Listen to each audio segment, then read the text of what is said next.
Good evening and welcome to TV3 News Journal. I'm Carla Beard. Mary Gray Bird Sanctuary was the site of the annual Hummingbird Migration Festival, August 6th. Hummingbirds were tagged, weighed, and set free as part of a tracking project that has gone on for at least 8 years. We are here today at the Hummingbird Migration Celebration here at Mary Gray Bird Sanctuary. It's an event focused directly on one species of bird. That's our ruby-throated hummingbird, the smallest bird that we have here in Indiana, and a series of events that we have going on all day long, all focused on this single amazing bird. We have some songbird banding going on. We also have Mark Booth. He does raptor presentations, so he's brought his really cool big birds out, a lot bigger than hummingbirds. We've got lots of vendors. We've got Brian's Bistro from in town. They have food here. We've got a great band. So there's a lot going on. Talks and walks all day. We want people to understand how important birds are to our wildlife, and the habitat here at Mary Gray is perfect for them to be breeding here. And I also love to see the smiles on everyone's face as they're able to hold a hummingbird and actually let that hummingbird go. I'm involved with the research aspect of it, so it's one way to protect these birds, especially with the hummingbirds with so little information, is to gather more data. We find out how old they get, if they come back, how loyal they are to the site, how males, when they migrate versus females. And if anything changes, especially with climate change, we've seen some changes in population structure, so we're trying to look at that. Mary Gray Bird Sanctuary has been around now for over 60 years. It's kind of a flagship property for Indiana Audubon, and our mission is to educate folks about birds in nature. We do research, education, conservation.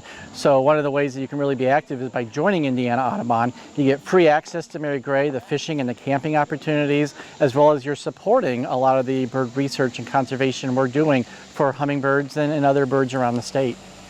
Our next event is November 5th. We have a Night of the Owls for our little saw-whet owls, another cute, tiny, adorable bird. We also have an open house in September, so people can come and see the property and get to experience it.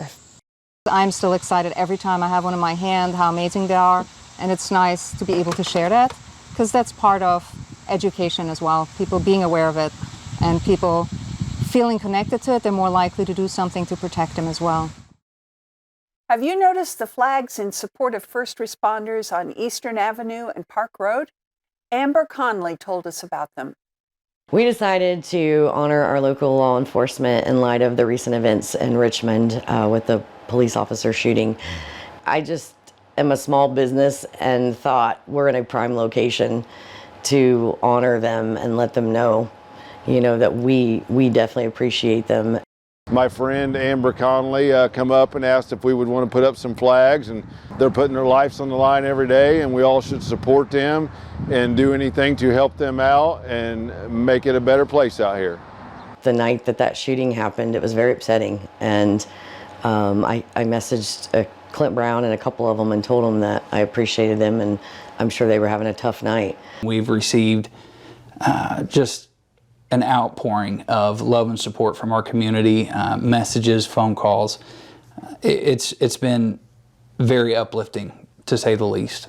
We had several cops drive by and honk their sirens, and just to let us know that they see it. So I thought that was cool. But we wanted to show our appreciation for them and all that they do. So the bridge on Waterloo Road is still under construction. North of the bridge, though, McDivitt's farm stand is open for business. Well, I think I've noticed a little bit of a slowdown, but the wonderful thing is we have regular customers that are faithful. They know the produce is wonderful here. They can't get it like that anywhere else. Most of it's grown here. They grow their own meat. They have their own honey right here on the river. And we just have those regulars that know we've got good stuff and they keep coming back. I can show you tomatoes, zucchini, squash, potatoes, green beans, corn, peppers, 3 different kinds of peppers, cabbage, watermelon, cantaloupe. We got it.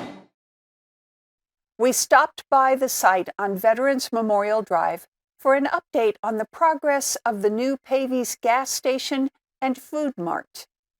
Going well. We've been working with our partner with Mike Ronnebaum and his company, Ronnebaum Construction. And it's been really impressed with working with the guys about taking from this project from basically the foundation up to what you see today. We're looking forward here within the next few weeks to start bringing in the mechanical trades again, to start roughing in the project, framing the interior walls, getting the cooler set, and doing all those kinds of things to where we can get it to sometime maybe September. Now that school has started, here's a reminder to drivers to stop when the bus's stop arm is extended. So far, we've had no reported incidents, which is great. That's the best way to have it, is nothing to report. So on the first day of school, we put a few things on Facebook just reminding the public, it's school season again. Drive with regard, because they're the children, the foot traffic, it's all going to be increased now. So we're hoping that through education and providing information periodically, we're going to remind the public and have another successful school year. If that stop arm is out and those lights are flashing, there is nowhere in Fayette County that you are able to drive by it. You are required to stop by law on any road you travel in the city of Connersville or in Fayette County, and that is including Park Road, even though it's a 4-lane road. Thanks for watching TV3 News Journal. Before we go, the Eagles Writers Lodge will host a fundraiser for the E.W. Tatman Children's Christmas Fund on Saturday, August 20th, starting with breakfast at 9, poker at noon, and dinner and evening events starting at 5:30. Brad Coulter looks back at the man for whom the fund is named. Hi, I'm Brad Coulter, and this is Looking Back. For a little over 100 years, Fayette County residents have been donating and working for the underprivileged children locally in the name of one man. Here's a little of his story. Ned Tatman was born July 21st, 1878, into a newspaper publishing family on both sides. His father, J.W., was a partner in the Times News, and in 1895 became full owner. In 1888, at the age of 10, Ned Tatman became an employee of the paper as a newsboy and remained in that position until he graduated CHS. On the Monday following his graduation, he was given the position of bookkeeper. 1 year later, he was made business manager. Upon his father's death in 1904, he became managing editor and eventually became owner and president of the company before he was 30. It wasn't long before he merged the Times News with the Connersville Examiner to create what is now Connersville News Examiner. After his marriage to Elizabeth Sinks, they were blessed with 4 children. They built a beautiful home behind his mother's house on the southwest corner of 9th and Grand. He became a director on the board of the Farmers and Merchants Bank and later Fayette Bank, a prestigious position for such a young man.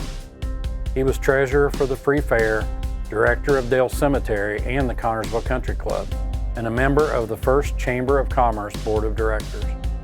He was vice president of the Connersville Commercial Club.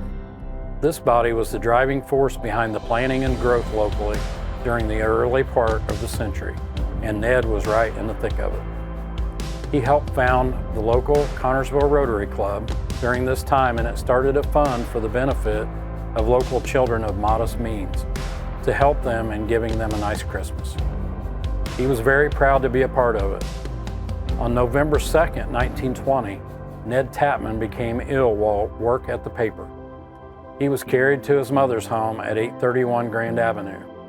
After becoming comatose for over 20 hours, he passed away. He had been ill for a couple of years, gradually making a serious downturn quickly in the days before his death. The outpouring locally when he died was large. It seems he was universally liked, and his generosity, although stealth, became a great story and eventually his legacy. Shortly after his death, the Connersville Rotary Club unanimously decided to give their Christmas fund his name. 100 years later, through the good work of many others, the fund is still strong. The local Eagles Club now carries the fund forward. This year's big fundraiser will be held at the club on August 20th with a breakfast, ride, and a dinner and auction that evening.